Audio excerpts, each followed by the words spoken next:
Meskipun Taiksu, tuan muda ke-11, menatap dengan dingin, dia tetap tidak melepaskan targetnya. Mengetahui bahwa rencananya gagal, Xiao Yan tidak punya pilihan selain berhenti. Selama dia berhenti, kedua Taiksu akan mengejarnya.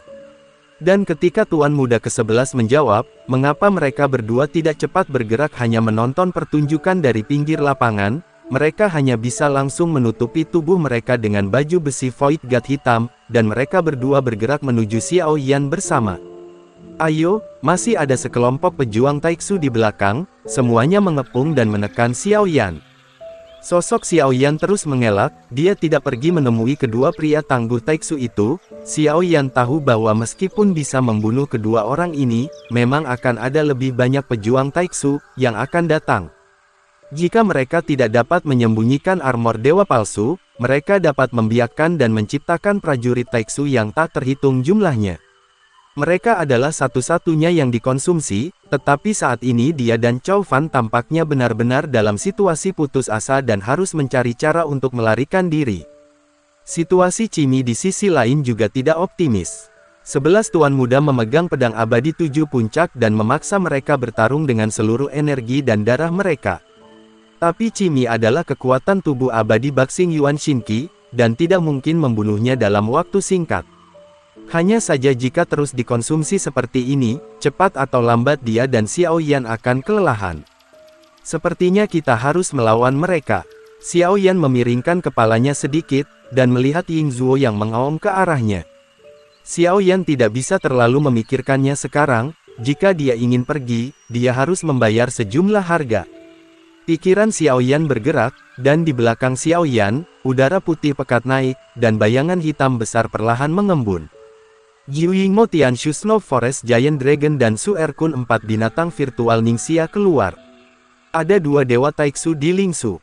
Namun, Xiao Yan tidak mengungkapkan identitas Taisu Shen, lagi pula, situasi saat ini tidak masuk akal bagi Taisu Shen untuk keluar. Ini bukan tatapan Suanyin Jiuyin yang menyapu setelah dia keluar dari Lingsu, dia jelas merasakan kehampaan yang berbeda di sini. Kekuatan kekosongan ini, mungkinkah ini adalah Tuhan?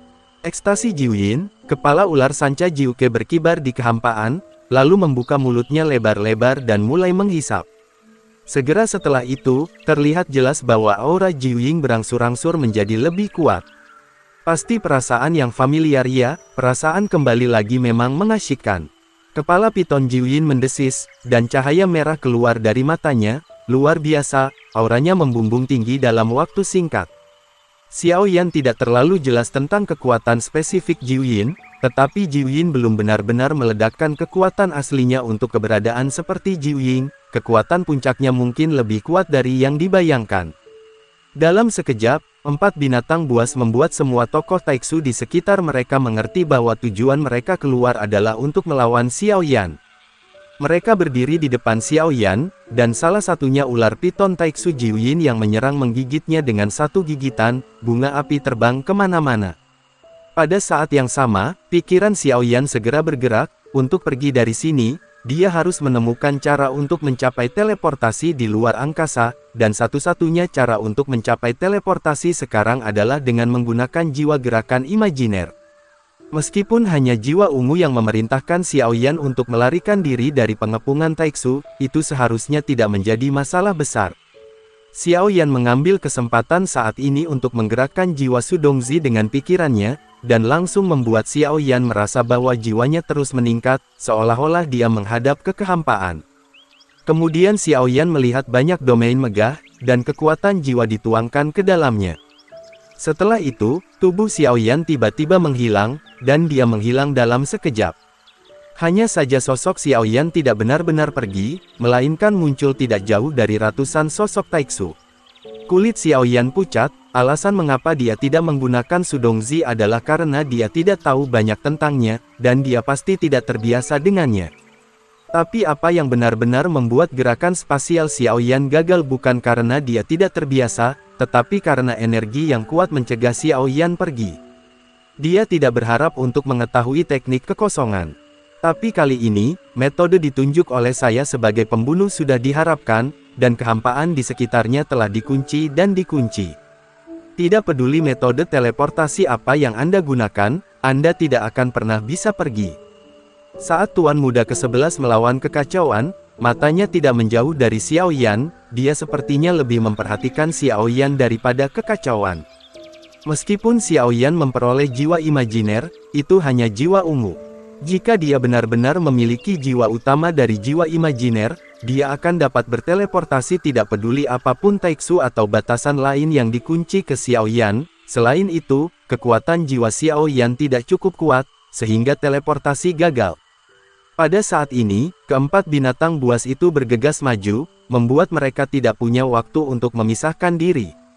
Mengingat Xiao Yan, Ying Jiao dan Suki tidak pernah pergi menemui keempat pembunuh itu, tetapi berbalik dan langsung mendatangi Xiao Yan.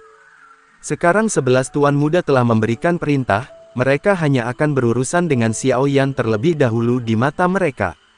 Setelah Xiao Yan menstabilkan sosoknya, kulitnya sedikit pucat karena kelelahan kekuatan jiwanya. Namun, Xiao Yan memiliki klon pemakan jiwa di antara alisnya, dan jejak takdir berkedip, langsung menutupi kekurangan kekuatan jiwa. Sejak Xiao Yan menerobos ke Kaisar Abadi, sementara kekuatan untuk dapat memadukan klon telah meningkat pesat, durasi seni takdir juga meningkat. Saat ini, seiring berjalannya waktu, jika jiwa ungu yang mengemudi tidak dapat berteleportasi, ia secara bertahap akan jatuh ke dalam situasi putus asa, benar-benar dikelilingi oleh taiksu, dan eksistensi yang dapat mengatasi Cimi muncul. Anda harus tahu bahwa Cimi adalah roh primordial bintang 8, tidak peduli apakah dia telah menggunakan kekuatan penuhnya sebelumnya, tetapi untuk menghilangkan Cimi, setidaknya dia memiliki kekuatan bagian ke-8 atau bahkan ke-9 dari Kaisar Abadi. Tentu saja, dari sudut pandang saat ini, nama ini adalah Tuan Muda, dan dia tidak memiliki kekuatan bagian ke-8 atau bahkan ke-9, Xiao Yan tidak dapat sepenuhnya memahami kekuatan aslinya, tetapi dia dapat memastikannya. Alasan mengapa dia bisa menekan Cimi pertama, itu adalah berkah dari baju besi di tubuhnya, dan kedua, terutama Qi Feng di tangannya, pedang peri sangat mendominasi. Selain itu, Xiao Yan samar-samar bisa melihat beberapa raksasa berbentuk persegi di belakang Master Dewa Taiksu di sekitarnya. Xiao Yan mengingat adegan yang dia lihat ketika dia memasuki alam Suanyin. Dia tidak tahu bagaimana mencapai misteri bagaimana banyak tubuh yang dibiarkan. Dia telah membunuh satu, tetapi sosok identik kedua muncul dalam sekejap.